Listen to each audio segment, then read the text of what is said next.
On se sert d'ordinateur tous les jours. C'est devenu, normal. Mais est-ce qu'on s'est déjà demandé ce qui se passe véritablement à l'intérieur? Derrière un simple clic ou quand on appuie sur une touche, il y a tout un processus à la fois invisible et franchement fascinant. Alors ce qu'on va faire, c'est suivre ce chemin ensemble, pas à pas, pour démystifier un peu tout ça. Allez, prenons un exemple super simple. On appuie sur une touche du clavier. Hop, la lettre s'affiche sur l'écran. Ça a l'air instantané, non?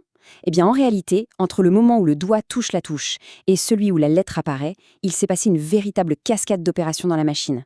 C'est ce petit voyage, ce trajet invisible, qu'on va décortiquer.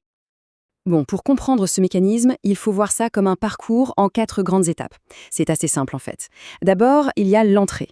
C'est quand on donne une info à la machine. Ensuite, le traitement. Là, l'ordinateur, il réfléchit. Après ça, le stockage, il met l'info de côté, il la mémorise. Et pour finir, la sortie, c'est le moment où il nous montre le résultat de son travail. Entrée, traitement, stockage, sortie.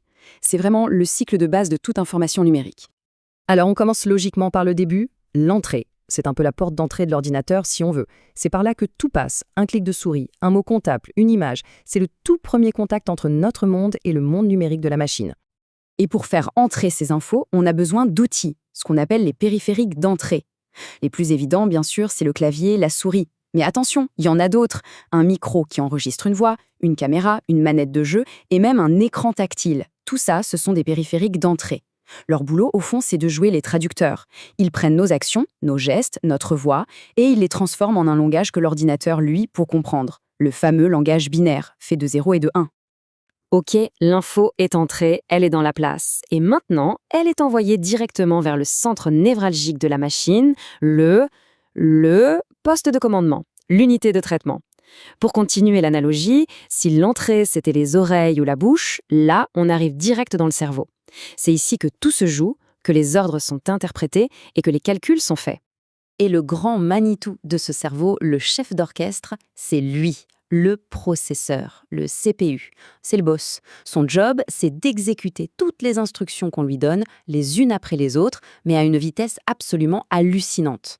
Pour revenir à notre exemple de tout à l'heure, quand on a tapé notre lettre, c'est le CPU qui a reçu l'ordre « affiche-moi cette lettre » et qui s'est immédiatement mis au boulot pour que ça se fasse. Mais attention, le processeur, il ne bosse pas tout seul. C'est un vrai travail d'équipe là-dedans. Il a des coéquipiers. D'un côté, il y a la carte graphique, le GPU. Elle, c'est un peu l'artiste du groupe. C'est elle qui va s'occuper de tout l'aspect visuel, de dessiner ce qu'on voit à l'écran. Et de l'autre, il y a la mémoire vive, la fameuse RAM. Elle, c'est l'assistante ultra efficace. Elle prépare et donne au processeur toutes les données dont il a besoin, pile au bon moment. Chacun a son rôle bien défini pour que tout aille vite et bien. Bon, on a une info qui est entrée, qui a été traitée par le cerveau, mais un cerveau qui ne se souvient de rien, ça ne sert pas à grand-chose, on est d'accord. C'est exactement la même chose pour un ordinateur. Une fois qu'une information est traitée, il faut bien la ranger quelque part. On arrive donc à la 3e étape, le stockage ou la mémoire de l'ordinateur. Et là, il faut bien distinguer 2 types de mémoire. Imaginez un bureau. La RAM, la mémoire vive, c'est la surface même du bureau. C'est là où on pose les dossiers sur lesquels on est en train de travailler pour les avoir sous la main, pour y accéder hyper rapidement. Mais quand on éteint l'ordi, c'est comme si on nettoyait le bureau, tout disparaît.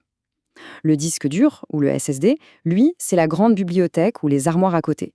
C'est là qu'on range les dossiers de façon permanente pour les retrouver plus tard. C'est plus lent, mais ça reste. Pour que ce soit bien clair, prenons un exemple concret, un jeu vidéo. Quand on lance le jeu, l'ordinateur va d'abord chercher tous les fichiers du jeu sur le disque dur, là où il est installé de façon permanente. Mais au lieu de travailler directement depuis le disque dur, qui est lent, il va prendre les morceaux les plus importants du jeu, le niveau actuel, les personnages, les textures, et il va les charger dans la RAM, la mémoire super rapide. Et pourquoi il fait ça? Eh bien c'est pour que le processeur et la carte graphique puissent piocher dedans instantanément. Sans cette étape, le jeu ramerait, il serait injouable. C'est cette collaboration entre les 2 mémoires qui rend tout fluide. Ok, donc là il s'est passé plein de choses à l'intérieur. Entrée, traitement, stockage, mais tout ça c'est complètement invisible pour nous. Pour que tout ce travail ait un intérêt, il faut bien que la machine nous montre le résultat, qu'elle communique avec nous. On arrive donc à la dernière étape du voyage, la sortie. Et ça, c'est le job des périphériques de sortie. Leur rôle, c'est l'inverse des périphériques d'entrée. Ils prennent le résultat du travail de l'ordinateur, qui est toujours en langage machine, et ils le traduisent en quelque chose que nos sens peuvent comprendre. Le plus évident, c'est l'écran, bien sûr, qui affiche une image, mais il y a aussi les haut-parleurs pour le son, une imprimante pour le papier. Ce sont eux le pont final entre le monde numérique de la machine et notre monde à nous. Et voilà, la boucle est bouclée. On a nos 4 étapes: entrée, traitement, stockage et sortie.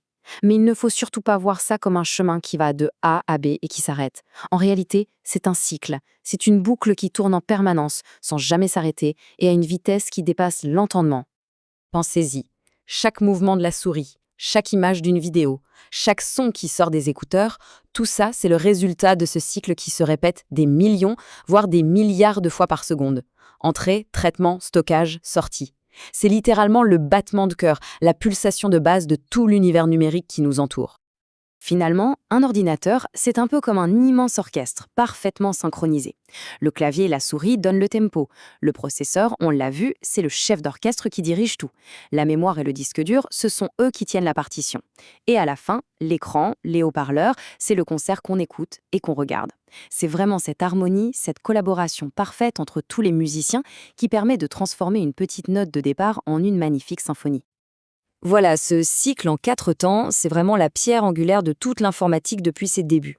Mais la question qu'on peut se poser, c'est « et demain ?»